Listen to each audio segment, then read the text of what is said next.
Hello नमस्कार दोस्तों। आज हम बात करेंगे आइनॉक्स विंड स्टॉक्स की कंपनी के ऊपर। और इस स्टॉक्स में अगर आप देखेंगे तो ये स्टॉक्स हमारा बहुत दिनों से नीचे आते हुए नजर आ रहा था और एक के बाद एक रेड कैंडल बना करके नीचे की तरफ जाते हुए नजर आया था। अब अगर आप यहाँ पर देखेंगे तो इस स्टॉक्स में आपको एक चीज का ध्यान रखना है, वो ये है कि स्टॉक्स हमारे सपोर्ट लेवल के पास में खड़ा है और सबसे स्ट्रॉन्ग सपोर्ट लेवल है जो लगभग हमारा 138 रुपए के आसपास का है। आज मार्केट पॉजिटिव था, उसके बावजूद भी ये स्टॉक्स हमें नेगेटिव इंडिकेशन में दिखाई दिया है। तो इस कैंडल का जो लो है 138 रुपए के आसपास का लेवल है, ये लेवल हमारे लिए सबसे इम्पोर्टेंट है। साथ ही स्टॉक्स अगर हमारे इस लेवल को तोड़ता है तो इसकी गिरावट जो है हमें यहाँ तक दिखाई दे सकती है 135 रुपए के आसपास तक की। तो ये अब आपका जो है सपोर्ट लेवल बनते हुए नजर आ सकता है, या फिर स्टॉक का इस कैंडल का जो लो है 131 का, ये लेवल हमें सपोर्ट देता हुआ नजर आ सकता है।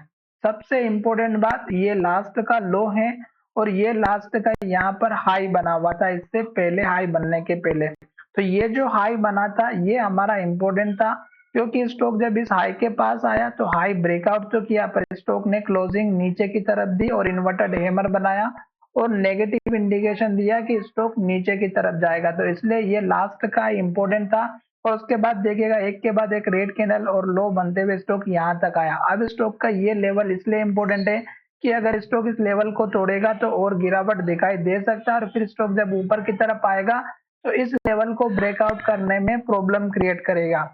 हालांकि सेलिंग प्रेशर इस स्टॉक्स में आज ज्यादा दिखाई दिया, जहां से ओपन हुआ वहीं से गिरते हुए नजर आया है। तो इस स्टॉक्स का सपोर्ट लेवल आपको 138 रुपए के आसपास का लेकर के चलना होगा। अगर स्टॉक इस लेवल को तोड़कर इसके नीचे क्लोज होता है तो फिर से आपको इस तरह की रेड कैंडल बनती हुई नजर आ सकती है। अब हम बात करते हैं टारगेट की। जी, टारगेट हमारा यहाँ पर इस कैंडल के हाई का रखना है 144 रुपए 70 पैसे का, या ज्यादा से ज्यादा आप लेके चले इस कैंडल का है 145 रुपए 50 पैसे का। अब ये लेवल आपका उन लोगों के लिए जो इंट्राडे में काम करते हैं उनके लिए, अगर स्टॉक हमारा इस लेवल को ब्रेकआउट करता है और इसके ऊपर क्लोज होता है तो फिर आपको टारगेट इस कैंडल के लो का रखना है 149 का, जो कि आपको यहाँ पर सबसे इंपॉर्टेंट दिखाई देगा। क्यों? क्योंकि स्टॉक्स ने इस लेवल पर 2 से 3 बार यहाँ पर हाई बनाया है और जब ये लेवल ब्रेकआउट होगा तो फिर आपका टारगेट यहाँ पर इस कैंडल का हाई रखना है। पर हालांकि आपको एक चीज का ध्यान ये रखना है कि सेलिंग प्रेशर हमें इस लेवल से देखने को मिला था, तो इसी लेवल से जो है गिरावट आई थी, तो स्टॉक इसको आने में थोड़ा सा प्रॉब्लम क्रिएट कर सकता है। सपोर्ट का आप वेट करिएगा। टारगेट हमें आपको बता दिया है, धीरे धीरे स्टॉक नीचे की तरफ आ रहा है और इस कैंडल का जो हाई था इन्वर्टेड हैमर, ये हमें नेगेटिव इंडिकेशन दे रही थी जब स्टॉक इस हाई के पास आया था।